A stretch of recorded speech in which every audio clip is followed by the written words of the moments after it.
এই আমাৰ সংবাদমেলখনলৈ আদৰণি জনাইছো। সংবাদমেলত ৰাজ্যিক স্বাস্থ্য মন্ত্ৰী পীযুষ হাজৰিকা, আমাৰ স্বাস্থ্য বিভাগৰ প্ৰধান সচিব সমীৰ সিনহা, সেৱাৰ অধ্যক্ষ ৰমেশ জৈন ডাঙৰীয়াকে আদি কৰি আমাৰ বিষয়াসকল উপস্থিত আছে। 22/4/2020 অৰ্থাৎ যোৱাকালি ৰাতি 12 বজালৈকে সমগ্ৰ বিশ্বত কৰোনাত আক্ৰান্ত লোকৰ সংখ্যা 25,65,299 লৈকে বৃদ্ধি হৈছিল। ইয়াৰ ভিতৰত প্ৰায় 7 লাখ লোক ইতিমধ্যে তেওঁলোকে সুস্থ হ'ব পাৰিছে আৰু 1,77,775 অৰ্থাৎ প্ৰায় 1,78,000 লোকে কৰোনাত আক্ৰান্ত হৈ মৃত্যুবৰণ কৰিছে। ভাৰতবৰ্ষ পৃথিৱীত অৰ্থাৎ বিশ্বত এই মৃত্যুৰ হাৰ 7%, অৰ্থাৎ 7% ডেথ ৰেট গোটেই পৃথিৱীত দেখা গৈছে, 7%। সেই একেই প্ৰেক্ষাপটত যদি আমি ভাৰতৰ দৃশ্যপটলৈকে চাওঁ, তেতিয়াহ'লে ভাৰতবৰ্ষত আজিৰ দিনটোত অৱশ্যে অলপ আগতে এই গোটেই ষ্টেটিষ্টিক্সটো কিছু পৰিৱৰ্তন হৈছে। ভাৰতবৰ্ষত আজিৰ দিনটোত 20,333 জন লোক এই মুহূৰ্তলৈকে কৰোনাত আক্ৰান্ত হৈছে আৰু আমাৰ দেশতো 640 গৰাকী লোকৰ এই পৰ্যন্ত মৃত্যু দেখা গৈছে। যদি ভাৰতত আমি মৃত্যুৰ হাৰ চাব যাওঁ, বিশ্বত 7% মৃত্যুৰ হাৰৰ বিপৰীতে ভাৰতত মৃত্যুৰ হাৰ 3.2%. India is doing much better in compare to world. বিশ্বত যেতিয়া মৃত্যুৰ হাৰ 7% দেখা গৈছে, ভাৰতত মৃত্যুৰ হাৰ 3.2%। তাৰপিছত যদি আমি ভাৰতৰ পৰা অসমলৈকে আহোঁ, অসমত সপ্তম দিন, আজি 7 ডে, আজি সপ্তম দিনটোলৈ পৰ্যন্ত আমি নতুন কোনো কৰোনা কেছ পোৱা নাই। আমাৰ এটা সাময়িকভাৱে আমি স্বস্তিৰ নিশ্বাস ল'ব পাৰোঁ যে আজি continuously day 7th we do not have any new corona case. 34 জন আমাৰ ৰোগী আছিলে। এজন ৰোগী নাগালেণ্ডৰ জন যদি আমি অসম বুলি ধৰোঁ 35 জন, নাগালেণ্ড বুলি ধৰিলে 34 জন, বা সেইটো ইছ্যু আমি বেলেগ কৰি থৈ দিছোঁ। 34 পেচেণ্ট ৱেৰ ইনফেক্টেড। 19 গৰাকী পেচেণ্ট আজি হস্পিটেলৰ পৰা ওলাই আহিলে। এগৰাকী পেচেণ্টৰ মৃত্যু হ'ল আৰু 14টা এক্টিভ কেছ এতিয়াও আমাৰ হস্পিটেলত আছে। যদি পাৰ্চেণ্টেজ ৱাইজ যদি আমি মৃত্যুৰ হাৰ চাওঁ, অসমত মৃত্যুৰ হাৰ হ'ল 2.94%, অৰ্থাৎ ৱৰ্ল্ডত 6.93, ইণ্ডিয়াত 3.2 আৰু অসমত 2.94, যদিও আমাৰ মাত্ৰ এজনৰে এই মুহূৰ্তলৈকে মৃত্যু হৈছে। আজিৰ এই পৰিৱেশৰ লগত আমি আৰু এটা কথা চাব খুজিছোঁ যে এই মুহূৰ্তলৈকে আমি কিমান মানুহক টেষ্ট কৰিলোঁ। Total number of test has increase to 5789। 5,789 গৰাকী ব্যক্তিক আমি এতিয়ালৈকে টেষ্ট কৰিবলৈ সক্ষম হৈছোঁ। নো ডাউট 34 পজিটিভ হ'লে বাকী গোটেইখিনি নিগেটিভ হৈছে। অফক'ৰ্ছ 214টা ৰিজাল্ট এতিয়াও লেবত আছে। এই 5,789 টেষ্টৰ ভিতৰত কিছু মেঘালয় চৰকাৰৰ অনুৰোধত কৰা টেষ্টটো সোমাই আছে, কিছু মিজোৰাম চৰকাৰৰ অনুৰোধত আৰু নাগালেণ্ড চৰকাৰৰ অনুৰোধত কৰা টেষ্টটো ইয়াৰ ভিতৰত সন্নিৱিষ্ট হৈ আছে। কিন্তু সৰ্বমুঠ আমাৰ 6টা চেণ্টাৰত আজিৰ দিনত মই আগতে উল্লেখ কৰিছোঁ যে আমাৰ 6টা চেণ্টাৰ আছে টেষ্ট কৰা। এই 6টা চেণ্টাৰত টোটেল আমাৰ টেষ্টৰ সংখ্যা 5,789টা আমি টেষ্ট আমি পাব সক্ষম হৈছোঁ। এই মুহূৰ্তত আমাৰ গুৱাহাটীৰ বহুত সাংবাদিকৰ পৰা অনুৰোধ আছিল যে আমাৰ টেষ্ট কৰিব পৰা যায় নেকি। যিসকল সাংবাদিকে নিজৰ সন্তুষ্টিৰ বাবে কৰোনা টেষ্ট কৰিব খোজে 25 তাৰিখে আমি গুৱাহাটী মেডিকেল কলেজত তাৰ বাবে ব্যৱস্থা কৰিছোঁ। যিসকল প্ৰফেশ্যনেল হেজাৰ্ডৰ কাৰণে বিভিন্ন স্থানত ঘূৰি আছে এই টেষ্ট বিনামূলীয়া হ'ব আৰু যিসকলে কৰিব খোজে 25 তাৰিখে ৰাতিপুৱা 9 বজাত গুৱাহাটী মেডিকেল কলেজত আপোনালোক যাব পাৰে। উইল মেইনটেইন দা যিখিনি প্ৰট'কল আমি মেইনটেইন কৰিব লাগে আমি কৰিম। সৰু জনসাধাৰণৰ আশ্বাসৰ বাবে আমি এটা ৰিপিট কৰাৰ আজিৰ দিনটোত কিমান প্ৰাসংগিকতা আছে মই নাজানো। তথাপিতো 3,338খন আমাৰ হাতত আইচোলেশ্যন বেড আছে। 440টা আমাৰ হাতত ICU ফেচিলিটি আছে। আজিৰ দিনত আমাৰ হাতত কোৱাৰেণ্টাইন কৰিবৰ বাবে 10,061টা ব্যৱস্থা আছে ফেচিলিটি কোৱাৰেণ্টাইন। আমাৰ হাতত PP কিট প্ৰায় 2 লাখ আছে। N95 মাস্ক 86,000 আছে। ট্ৰিপল লেয়াৰ মাস্ক প্ৰায় 70 লাখ আছে।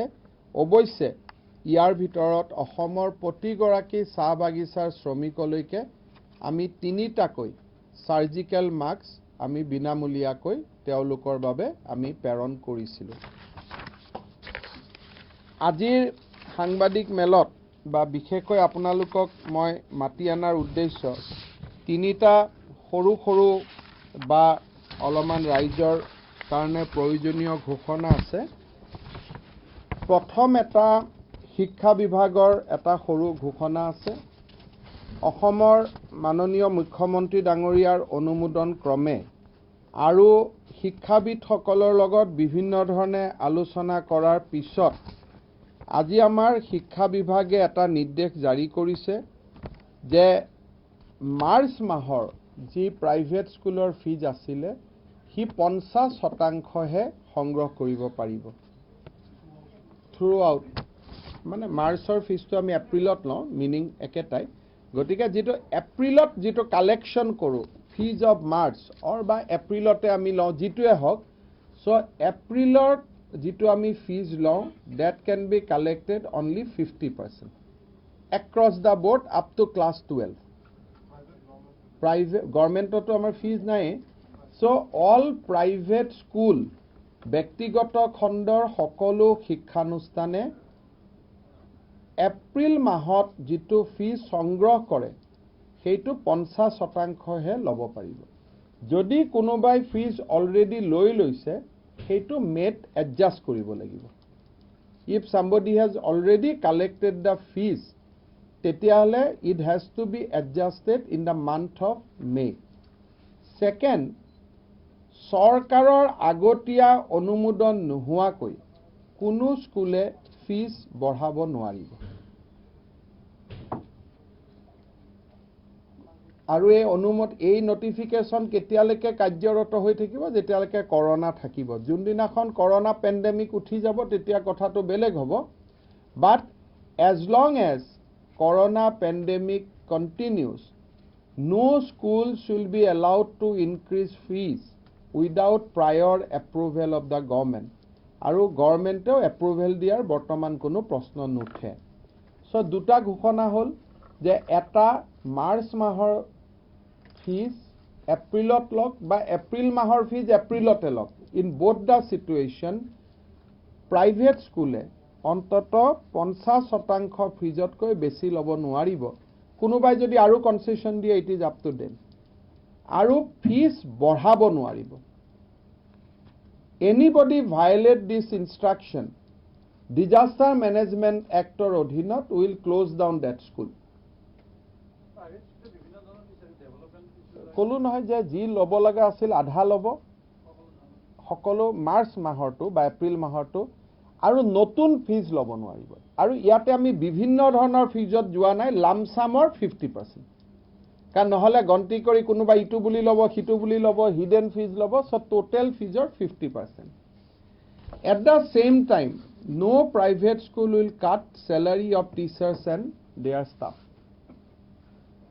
যদি শিক্ষক আৰু কৰ্মচাৰীৰ দৰমহা বোলে চৰকাৰে আমাক 50% ফিজ কমাই ল'ব দিছে কাৰণে তোমালোকৰ দৰমহা কাটিছো সেইটোও মানি ল'ব পৰা যোৱা নহ'ব।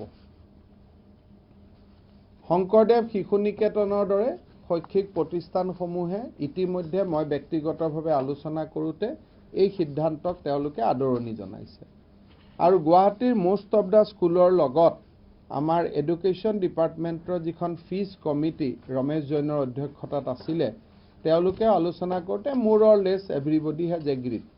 কোনোবাই কৈছে যে আমাৰ স্কুলততো ধনী মানুহে পঢ়ে এনেকুৱা যুক্তি দিছিলে বাট আমি কৈছোঁ যে এই মুহূৰ্তত ধনী দুখীয়া চোৱাৰ সময় নহয়। ক্ৰাইচিছে সকলোৰে জীৱনত কিবা নহয় কিবা ধৰণে এফেক্ট কৰিছে so it is a token of goodwill. এই সিদ্ধান্তটো এক্ৰছ দ্য বোৰ্ড সকলোৱে মানিব লাগিব। দ্বিতীয়তে আপোনালোকে জানে যে আমি যোৱা কিছুদিনত বিভিন্ন বিত্তীয় সাহায্যৰ কাৰ্যসূচী হাতত লৈছিলোঁ। ইয়াৰ ভিতৰত মই এটা স্নেপশ্বট আপোনালোকক দিব খুজিছোঁ। ভাৰতৰ বাহিৰত থকা 34জন ব্যক্তিলৈ আমি $1000 সাহায্য আগবঢ়াইছোঁ। তাৰ বাবে চৰকাৰৰ ৰাজহ 25,76,490 টকা ইতিমধ্যে ব্যয় হৈছে। দুই এটা এপ্লিকেশ্যন মাজে মাজে আহি আছে। So $1,000 we have transferred, second $1,000 will transfer on 25th, 26th like that, 34. ৰাজ্য চৰকাৰে যিসকল বেমাৰত আক্ৰান্ত লোকলৈকে সাহায্য পঠোৱাৰ সিদ্ধান্ত লৈছিল অসমৰ বাহিৰত আবদ্ধ হৈ থকা এতিয়ালৈকে 717 গৰাকী ব্যক্তিয়ে কেন্সাৰ লিভাৰ বা বিভিন্ন ৰোগত আক্ৰান্ত 717 গৰাকী ব্যক্তিক আমি সাহায্য আগবঢ়াইছোঁ। 1,80,00,000 টকা এই কামত ইতিমধ্যে ব্যয় কৰা হৈছে। First 34 beneficiary 25.76 lakh rupees. 717 জন কেন্সাৰ কিডনি লিভাৰ ৰোগত আক্ৰান্ত ৰোগী বাহিৰত আবদ্ধ হৈ আছে তেওঁলোকলৈকে 717 গৰাকী। কোনোবাই যদি এতিয়াও এই সাহায্য পোৱা নাই তেওঁলোকে আমাৰ নিৰ্দিষ্ট নম্বৰত এতিয়াও টেলিফোন কৰিব পাৰিব। 104 নম্বৰটো দিব পাৰিব। NHMলৈকে টুইটো কৰিব পাৰিব। আমি ৰাস্তাটো বন্ধ কৰি দিয়া নাই। দ্বিতীয়তে আমাৰ আটাইতকৈ যিটো কাৰ্যসূচী আমি আৰম্ভ কৰিছিলোঁ সেইটো হ'ল যে অসমৰ বাহিৰত থকা লোকসকলৰ বেংক একাউণ্টলৈকে অন্তত 2,000 টকা পঠোৱাৰ যিটো সাহায্য আঁচনি আমি হাতত লৈছিলোঁ। আজিৰ মুহূৰ্তত মই অতি গৌৰৱেৰে সৈতে জনাব খুজিছোঁ যে 1,02,272 গৰাকী ব্যক্তিৰ একাউণ্টত এই পুঁজি জমা হৈছে। বেচিক্যালি ইউ কেন সে 1,02,000। সো 1,02,000 ব্যক্তিৰ একাউণ্টত এই টকা জমা হৈছে আৰু 20,45,00,000 টকা চৰকাৰে ইতিমধ্যে ব্যয় কৰিছে। মই আগতে কোৱা মতে আমাৰ টাৰ্গেট অডিয়েন্স ইজ 4 lakhs, কিন্তু প্ৰায় সকলে বেংক একাউণ্ট নম্বৰ দিব পৰা নাই। কোনোবা নিজৰ নাম আৰু বেংক একাউণ্ট বেলেগ বেলেগ দেখা গৈছে আৰু আমি যেতিয়া PMFS একাউণ্টৰ থ্ৰুদি ট্ৰান্সফাৰ কৰোঁ মোৰ নাম হিমন্ত বিশ্ব শৰ্মা আৰু বেংক একাউণ্টটো একে হ'ব লাগিব। কোনোবাই লগৰ বন্ধুৰ বেংক একাউণ্টটো দি পঠাইছে সেইটো ট্ৰান্সফাৰ নহয়, সেইটো কেপচাৰ নকৰে। গতিকে এই দিশত মই সজাগ থাকি যিসকলকে আমি শুধৰণিৰ বাবে আৰু লিংকটো পঠিয়াম তেওঁলোকে যাতে সদাশয় ব্যক্তিসকলে নামৰ গৰাকী আৰু বেংক একাউণ্টৰ গৰাকী একে কৰি পঠাই দিয়ে তাৰ বাবে আমি অনুৰোধ কৰিছোঁ। এই নম্বৰ বাঢ়ি গৈ থাকিব। আমাৰ ভলেণ্টিয়াৰসকলে কাম কৰি আছে but as a latest position হিচাপে মই আপোনালোকক জনালোঁ যে 1,02,000 ফেমিলিক আমি 2,000 টকাকৈ এইখিনি একেবাৰে ট্ৰান্সফাৰ তেওঁলোকৰ একাউণ্টত টকা সোমাই গৈছে দিছ ইজ দ্য নাম্বাৰ আৰু আমাৰ আৰু প্ৰচেষ্টা চলি আছে সৰু যদিও আমাৰ ৰাজ্যৰ জনসাধাৰণৰ বাবে অতি প্ৰয়োজনীয় মই এটা সৰু ঘোষণা কৰিব খুজিছোঁ সেইটো হৈছে যে 25, 26 আৰু 27 তাৰিখ 25, 26 and 27 আমি মানৱীয় কাৰণত আন্তঃ জিলা ইখন জিলাৰ পৰা সিখন জিলালৈ আবদ্ধ হৈ থকা লোকক ঘৰলৈ ঘূৰি যোৱাৰ বাবে আমি অনুমতি প্ৰদান কৰিম মোৰ ঘৰ গুৱাহাটীত মই ডিব্ৰুগড়ত আছো মই গুৱাহাটীলৈকে আহিব পাৰিম মোৰ ঘৰ শিৱসাগৰত মই ডিব্ৰুগড়ত আছো মই যাব পাৰিম বাট অনলি হোম বাউণ্ড গৃহ অভিমুখী আৰু কোনোবা যদি কাৰ্যালয়ত কাম কৰে কাৰ্যালয় অভিমুখী either home bound or office bound গৃহ বা কাৰ্যালয় অভিমুখে যেহেতু কাৰ্যালয়বিলাক অলপ খুলিছে গৃহ বা কাৰ্যালয়লৈকে তেওঁলোকে যাব পাৰিব 25, 26 and 27th ইয়াৰ এটা ডিটেইল গাইডলাইন ইস্যু কৰা হৈছে গাইডলাইনটো এনেকুৱা ধৰণৰ যে প্ৰথম কেটেগৰী হল পেচেণ্টছ এতিয়া আমাৰ মই সাংবাদিকসকলক অনুৰোধ কৰিছোঁ যে এনেকৈ লিখি নিদিব যে অসমে ইণ্টাৰষ্টেট মুভমেণ্ট এলাউ কৰি দিলে that sends lot of negative messages আৰু লগে লগে ওপৰৰ পৰা অৰ্ডাৰ দিয়ে আৰু আমি যিখিনি কৰোঁ আমি বন্ধ কৰি দিব লাগে বিকজ অফ সামটাইম মই নাজানো সিদিনাখন মই ক'লোঁ যে জুনত দৰমহা দিওঁতে কষ্ট হ'ব আমাৰ ওলাই গ'ল যে জুনত দৰমহা দিব নোৱাৰিম বুলি কৈছোঁ চ' এইখিনি ইমান ক্ৰিটিকেল সময় আই থিংক মই ক'ব মোৰ অধিকাৰ নাই but let us avoid certain things which need to be avoided কাৰণ মানুহ পেনিক হয় সেইকাৰণে কোৱা কথাখিনিয়ে ক'লে ভাল যে আমি ব্লেংকেট পাৰ্মিশ্যন দিয়া নাই যে যোনে তোনে য'ত ত'ত যাব পাৰে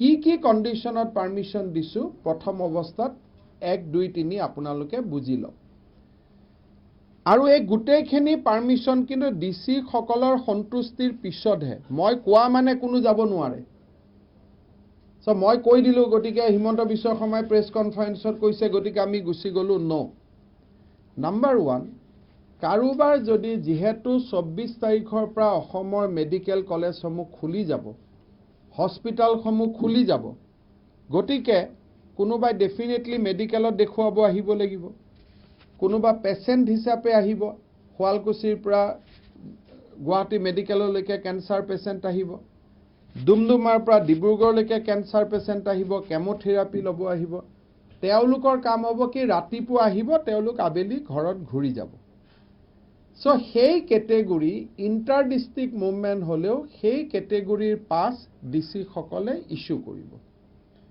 এণ্ড দিজ উইল কণ্টিনিউ টিল লকডাউন এওঁলোকৰ 24, 26, 27 বুলি কথা নাই this is all the time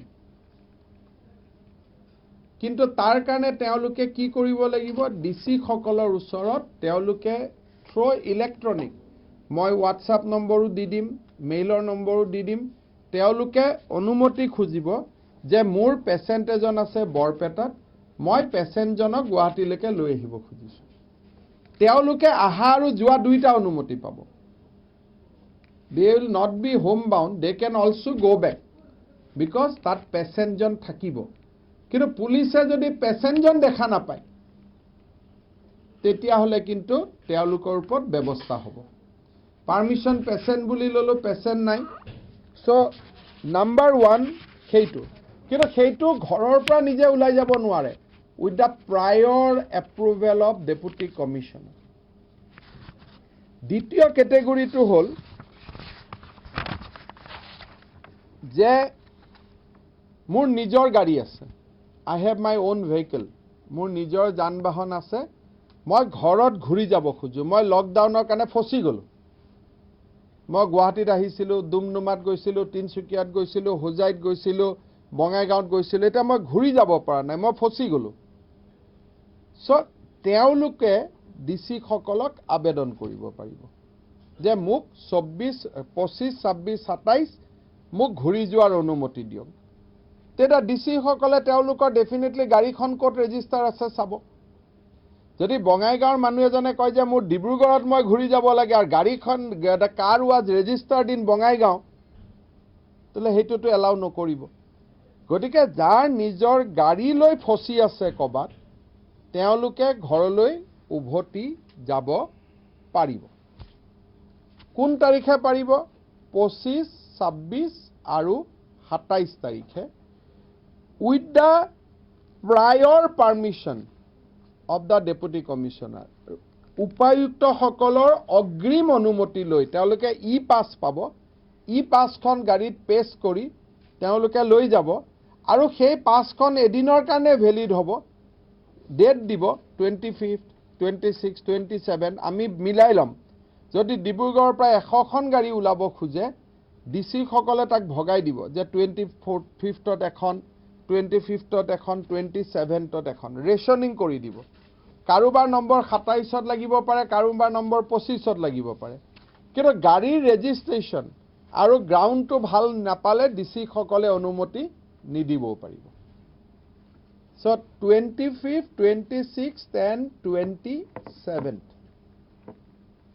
এইটো হল এটা ক্যাটেগৰি দ্বিতীয় ক্যাটেগৰি হল যে মোৰ কাম কৰা ওয়াৰ্কাৰ আছে মাইগ্ৰেন্ট ওয়াৰ্কাৰ ইন্টাৰ ডিস্ট্ৰিক্ট মই মুভমেন্ট কৰাব লাগে হেতু মই নিজৰ ট্ৰাকত নিজৰ বাছত মই লৈ আহিব পাৰো তাৰো কাৰণে ডিসি সকলৰ পৰা পাৰমিশন লব লাগিব ভাৰত চৰকাৰ গৃহ মন্ত্ৰালয় ইতিমধ্যে কৈছে যে 25 জনতকৈ বেছি মানুহ এখন গাড়ীত যাব নোৱাৰিব সো মাইগ্ৰেন্ট ওয়াৰ্কাৰৰ ধুবুৰীৰ পৰা বঙাইগাঁও বঙাইগাঁৱৰ পৰা গুৱাহাটী গুৱাহাটীৰ পৰা ডিব্ৰুগড় ব্ৰিক ক্লিনাৰ আছে that will be allowed one time to the workplace কিন্তু তাৰ কাৰণে ঠিকাদাৰ সকলে গাড়ী ভাড়া কৰিও বেলেগৰ গাড়ী ধলেও লৈ যাব পাৰিব কাৰণ সব ঠিকাদাৰটো ট্ৰাক নাথাকে বাস নাথাকে নিজৰ গতি কিন্তু ডিসি সকলৰ পৰা আগতীয়া অনুমতি লৈ and in compliance with the MHA guideline গৃহ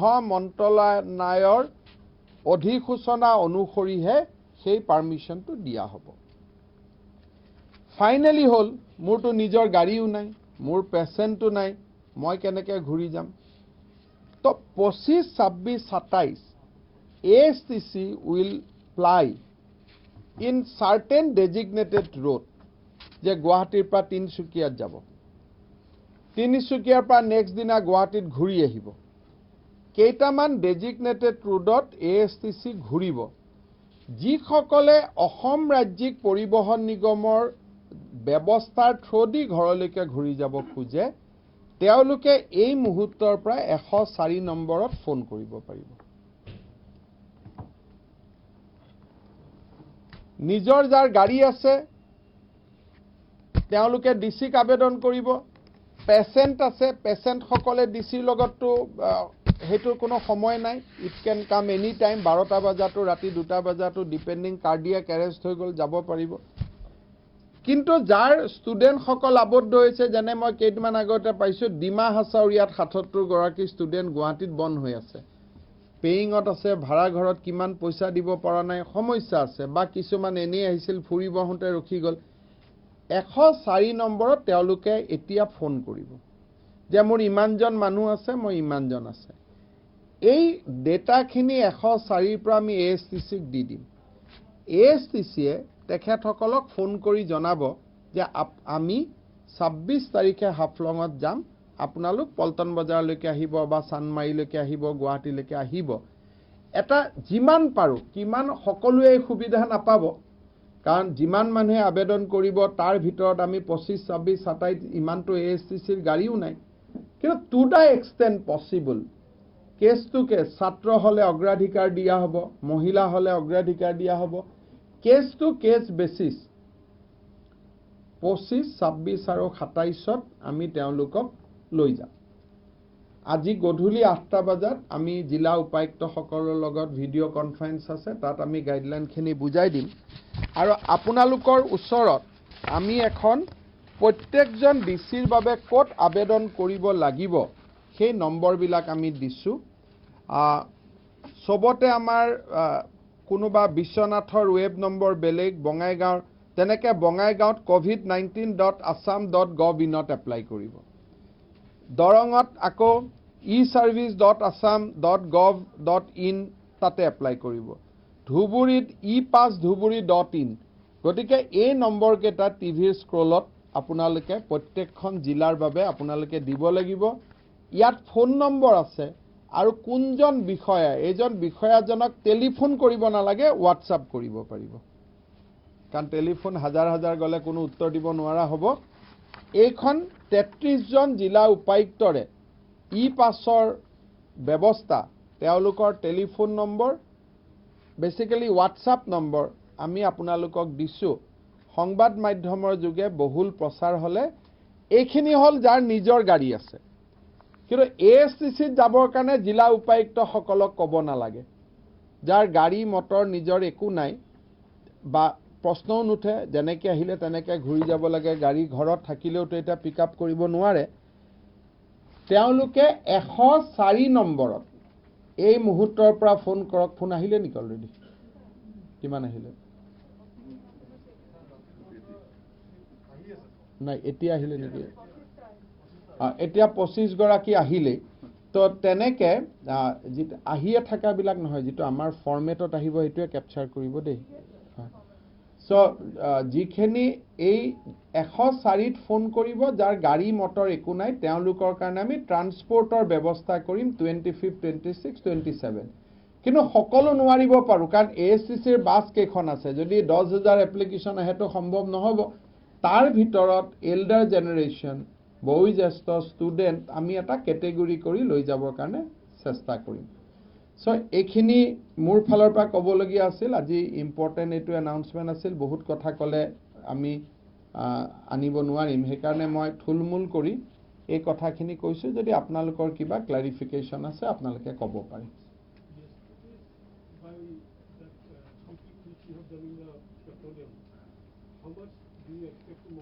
There will be, I don't think that people are not coming out of the home.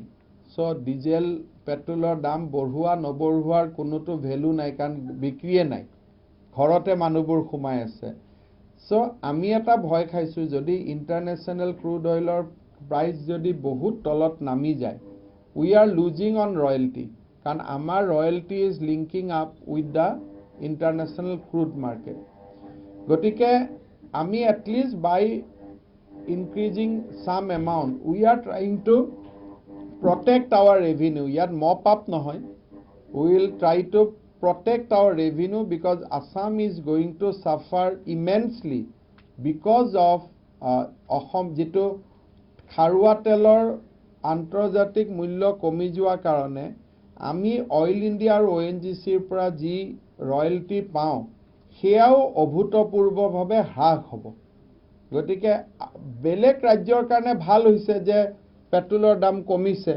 so consumer will be benefited but here we will be doubly hit কাৰণ petrol আৰু ডিজেলৰ দাম কমি যোৱাৰ লগে লগে অসমে যি খাৰুৱা তেলৰ ৰয়েলটি পায় that will become half more than half in fact so we are going to take a big hit so this increase is basically we are trying to cover some loss maybe 50 crores in a span of 130 days. So do you plan to withdraw this after the pandemic is over? Yes, of course. I mean, once Corona is over, this is a temporary measure.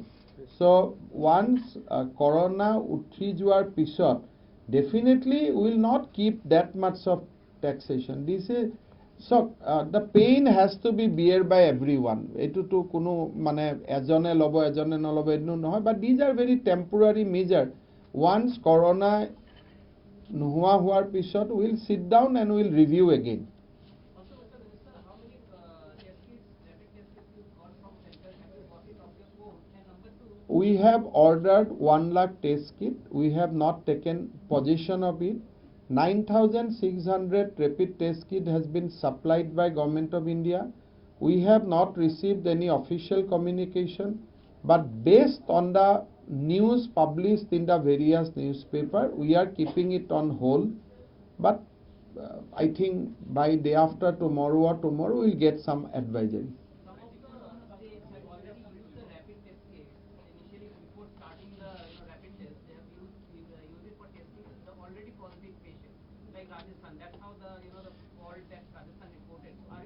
There is a two issue. My principal secretary has talked to Delhi. Delhi is more or less okay. Now Rajasthan got less positive than what was expected. Now question is that anyway you will not take any decision on the basis of rapid test kit. Ultimately it has to be ratified by PCR. I think this is a process. Somewhere you have to give comfort level to the doctors. Otherwise normal health service will not be resumed. I think ICMR will take note of everything. We are ready. But we have asked our supplier not to supply it till things are cleared by ICMR, so that state is not paying. Ahomor jate kono rajok hati nohoy. We are keeping hold everything. But 1 lakh test kit is about to be delivered. Aji jodi ICMR clear kori dia, kali ami pai jam. It is already in Delhi, but in the supplier position, not in our position. সেইটো জুনে জুনে আমাক apply কৰিব তেওঁলোকক আমি টেলিফোনত জনাই দিম সে মোৰ ঘৰ গণেশগুৰিলৈকেতো মই আহিব নোৱাৰিম গণেশগুৰিৰ পৰা ISBT মই কেনেকৈ যাম গতিকে ৰাজ্যিক পৰিবহণ নিগমে ফোন কৰিব যে আপুনি অমুক জায়গাত থিয় হৈ থাকিব আমি স্কুল বাছ টাইপ উঠাই লৈ যাম inter-district movement বিলাক হা inter-district movement বিলাক red zone কাৰণে applicable নহব red zone district there is in Assam I think deputy commissioners on their wisdom they will decide ka red zone to DC office khulise konoba jodi DC officer deputy secretary eta ahibo lage he has to come so it will be decided by the deputy commissioner on the basis of individual merits. So government has said that you can allow on the after assessing each and every case very carefully what is the circumstances necessary for the travel. So deputy commissioner will examine each and every application very closely and thereafter if it is found genuine and in consonance with the government of India advisory then DCs will allow.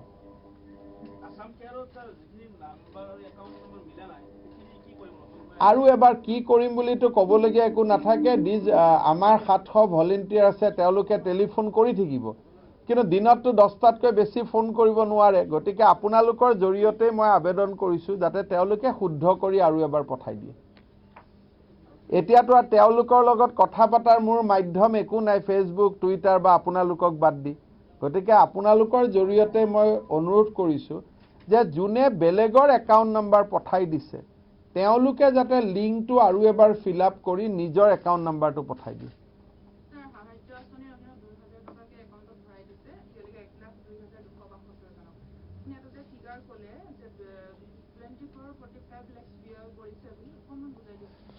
দুই হাজাৰক যদি আপুনি 1,02,000 দি পূৰণ কৰি দিয়ে তেতিয়াহলে 20,45,44,000 আহিব at the rate of 2,000 মই যদি এটো গন্তিলৈকে যদি যাও 1,02,272 জনে পাইছে গতিকে 1,02,272ক যদি 2,000 দি পূৰণ কৰে তেতিয়াহলে উত্তৰটো ওলাব 20,45,44,000 এখিনি এতিয়ালৈকে সোমাই গল একাউণ্টত গৈ পাই গল নহয় এস্টিমেট আৰু দিম এইটো যদি 100 কোটিও হয় 150 কোটিও হয় আমি যিমান মানুহ বাহিৰত আছে আমি সকলোকে দিয়াৰ বাবে আঁচনিটো লৈছো আৰু এইটো মাত্ৰ প্ৰথম ইনষ্টলমেন্ট সেকেন্ড ইনষ্টলমেন্ট এটা 3 তাৰিখৰ আগতে আৰু পাব এখিনি তেওঁলোকৰ আমি এটা ধন্যবাদ সূচক দুই এটা WhatsApp পায়ে আছো এখিনি গৈ একাউণ্টত জমা হৈ গল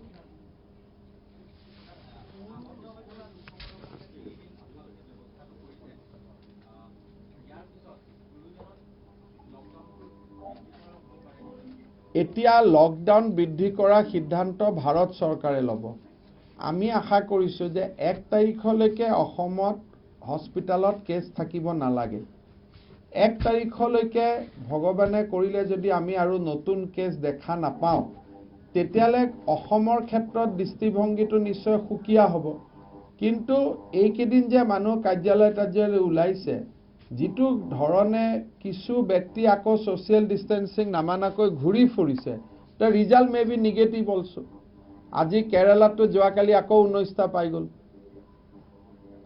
একেদিনটো কন্ট্ৰোলত আছিল কালি আকৌ মানে there is a সৰু spike but there is a spike so এই হেকাৰণে গুটেইটো ডিপেন্ড কৰে লকডাউন থাকা নাথাকাটো ডিপেন্ড কৰে জনসাধাৰণৰ সামাজিক ব্যৱহাৰৰ ওপৰত social distance to all wrong word মানে physical distance should be maintained শাৰীৰিক দূৰত্বটো আমি যদি মেইনটেইন কৰি ৰাখো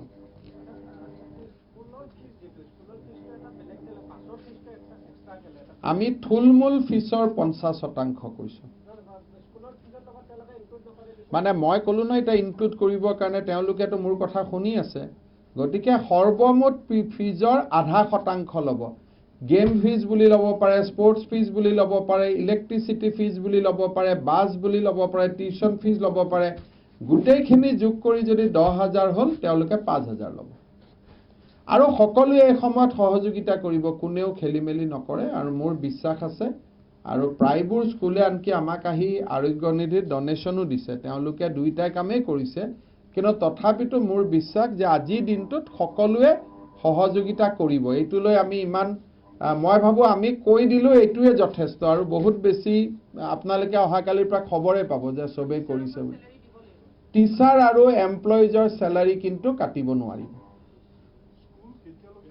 একাডেমিক ক্যালেন্ডাৰ কিবা আমি কালি আমি এটা হিসাব কৰিছিলো কালি আমি এডুকেশন ডিপাৰ্টমেন্ট বহিছিলো যদি মেৰ 30 লৈকে লকডাউন চলে total loss will be 52 days these 52 days can be managed by opening on Saturday শনিবাৰে স্কুলত গৈ প্ৰয়োজন সাপেক্ষে ৰবিবাৰেও স্কুলত গৈ আৰু ডিক্লেয়াৰ্ড হলিডেজ বিলাক যদি আমি ওয়েভ কৰো পূজা বুলি মাত্ৰ 3 দিনত ৰাখি দিও বা ঈদ বুলি এদিনত যত দুদিন 4 দিন আছে আমি যদি কমাই দিও তেতিয়ালে মে 30 তাৰিখলৈকে আমাৰ অসুবিধা নহয় আমি 52 ডেজত আমি মেনেজ কৰিব পাৰিম বুলি আমাৰ বিশেষজ্ঞসকলে কৈছে চাৰিটা আইডিয়া দিছে যে শনিবাৰটো পুৰা ক্লাছ হ'ব হাফ টু ফুল হ'ব ডিক্লেয়াৰ্ড হলিডে বিলাক নহব আৰু গৰম বন্ধও কমিব শিক্ষকসকলে বহুতখিনি স্যাক্ৰিফাইস কৰিব লাগিব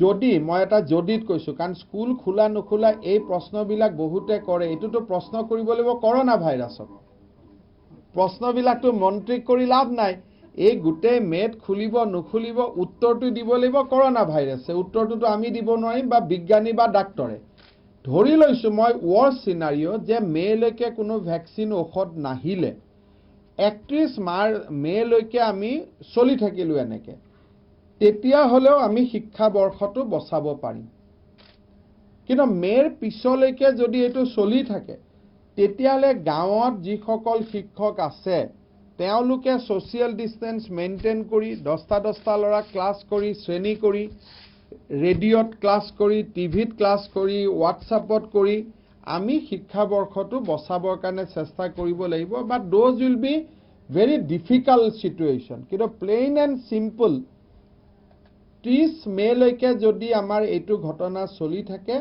বেসিক্যালি সানডে স্যাটাৰডে এইবিলাক মাইনাস কৰাৰ পিছত উইল লুজ 52 ডেজ আৰু 52 ডেজ আমি মেনেজ কৰিব পাৰিম বাট তাৰ কাৰণে আমাৰ শিক্ষক সমাজে বহুত স্যাক্ৰিফাইস কৰিব লাগিব কিন্তু তেওঁলোক সাজু আছে শিক্ষকসকল উইথ দেয়াৰ তেওঁলোকৰ বহুত আত্ম উৎসৰ্গাৰ পিছত কষ্টৰ পিছত আমি মেনেজ কৰিব পাৰিম কিন্তু যদি মে 30 লৈকে এটো চলি থাকে then it will be difficult যদিও যোৱা কালি আমাৰ সকলোকে আমি কৈছো যে আপোনালোকে এটা কন্টিনজেন্সি প্ল্যান বনাব চেষ্টা কৰক যদি ইট ইজ গোইং বিয়ন্ড মে 30 মে 30 ৰ পিছলৈকেও যদি যায়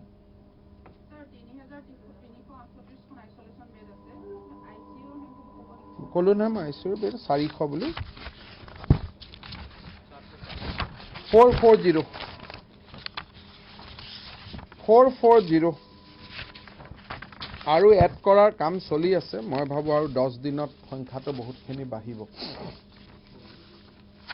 সো হ'ব Oil royalty last receipt to कितना ऐसे नहीं oil royalty last receipt last receive कितना महीना कितना आ रहा था I'll inform you किमान अनुमानिक कितना है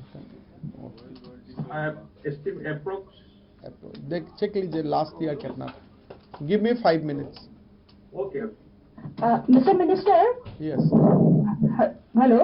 हाँ हाँ Yeah. I am listening Mr. Minister, those people who will be traveling for the intra-district movement that you have allowed for the 3 days, will they have to stay in quarantine or self-isolation or something? As of now, once they reach their own destination, because they will be issued pass, so these people will be known people. So known people, once they reach their home, our health department people will check them immediately. Wherever it is necessary, 14 days quarantine is required, they will be given 14 days quarantine. Thank you, sir. So it is depend on the situation. আৰু এটা মই অনুগ্ৰহ কৰি সকলোকে মই request কৰিছো please do not right headline that Assam has allowed inter-district migration. It will be base to base and case to case and in compliance with the MHA guideline. MHA guideline যিবিলাক মানুহক travel কৰিব allow কৰিছে সেই সকলেহে এইটো সুবিধা ল'ব পাৰিব so deputy commissioner will examine each and every application based on MHA guideline. We are not going to violate any guideline and this is nothing but only interpretation of MHA order. So headline should not be like that Assam has allowed inter-district transfer. Then other state government will come under pressure. Je Assam allow korise apune allow korok. Because these days I am getting those kind of headlines and then every evening I have to give clarification.